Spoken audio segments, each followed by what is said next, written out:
Question: what do the following items shown on the screen have in common? Anyone? Well, the answer might surprise you. All of these products shown on the screen are made from oil or a derivative of oil. Take a quick look around the room and pick any object in this room. There is a good chance that that object is made from oil or a derivative of oil. And even the products that are not made from oil are only present in this room because they were transported in a vehicle that runs on oil or oil-based fuels. Mr. Toastmaster, fellow Toastmasters, and our distinguished guests, we are lucky. We are lucky to be living in an era of cheap, abundant oil.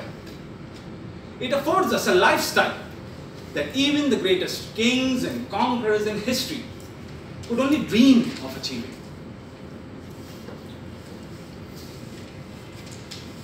Here is a small selection from thousands of oil-based products that we use every day, every week, every month.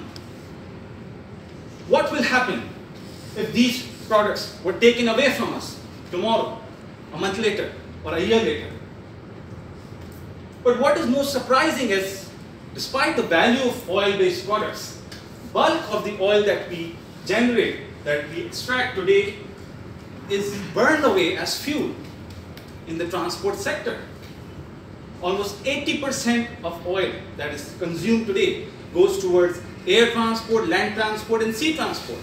And just 20% is used to produce and manufacture products that make our lives easier, comfortable, and more enjoyable.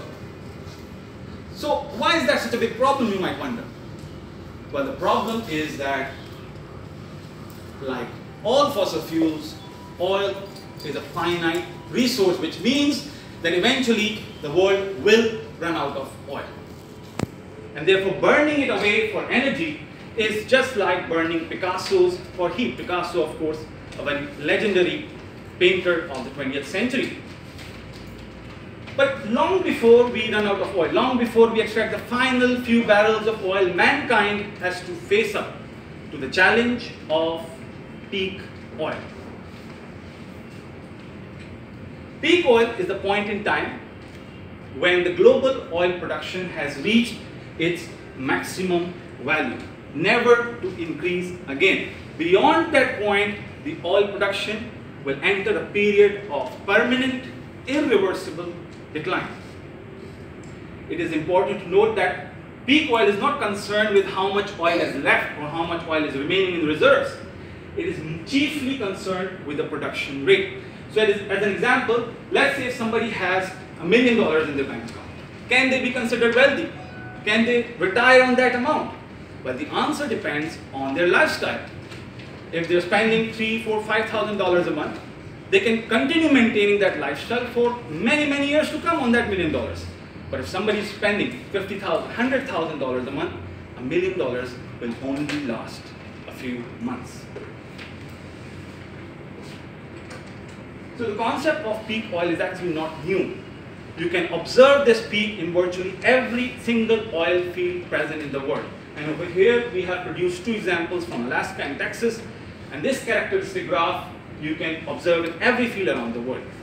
As a new field comes into production, the production rises with time and eventually plateaus down or reaches a peak and then starts its decline downwards. Once you add up different fields in a country, you can get the similar graph for the entire country. And of course, once you expand this concept throughout the whole world, once you add the production of different countries, different regions, you can obtain the peak oil for the entire globe. So you might be asking, well, all this sounds great in theory, where's the proof?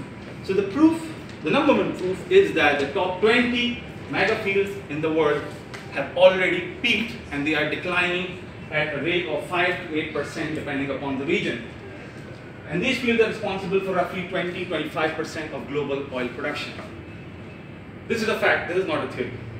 The second fact we know for sure is that oil discovery have peaked. In fact, they peaked a long time ago in the 1960s, and we are discovering less and less oil each year, despite advances in technology, despite advances in seismic surveys, 4D, 5D surveys. So the only question that remains now is that when do we actually hit the peak? And that question is difficult to answer because a lot of the countries that produce oil do not want to share how much oil they're producing or the exact number of reserves due to security situations. So here are some estimates ranging from 2005 to 2050. What we can be sure of is that peak oil will occur in this century and most probably will occur before 2050.